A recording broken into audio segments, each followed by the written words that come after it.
மிகவும் அவசியமாக அமைகிறது. எனவே நீரையும் மின்சாரத்தையும் எவ்வாறு சிக்கனமாக செலவு செய்யலாம் என்பதனை உணர்த்தும் சாதனம் எங்கள் சாதனம். இந்த மிஷினை வாங்கி அதிகம் பேர் பயன்படுத்தினால் நம் நாடு இன்னும் நீரினால். தேவையான பொருட்கள்: டம்ளர், தண்ணீர், அட்டைப்பெட்டி, காகிதத்தாள், பிளேடு, தண்ணீர் குழாய், மோட்டார், ஒயர், பழைய பிளாஸ்டிக் பாட்டில், மோட்டார். வடிவமைப்பு: முதலில் பாட்டிலில் தண்ணீர் ஊற்ற வேண்டும்.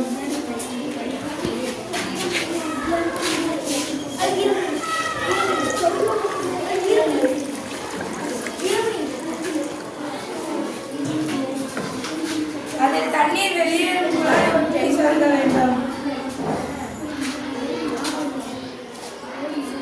நீருடன் கூடிய பாட்டிலில் சிறிய மோட்டாரை வைக்க வேண்டும்.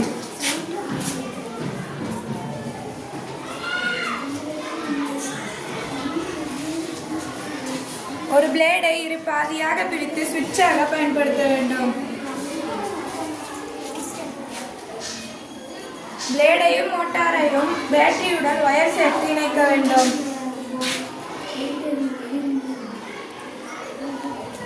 நமக்கு தண்ணீர் தேவைப்படும் போது டம்ளரை பிளேடு மேல் வைக்கும் நேரம் மட்டும் தண்ணீர் குழாயில் இருந்து நீர் வெளியேற்றப்படும்.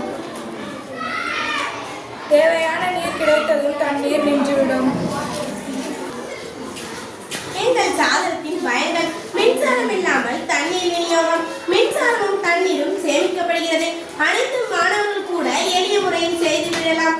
நேர் மின்னோட்டம், எதிர் மின்னோட்டம் செயல்பாட்டை விளக்குகிறது.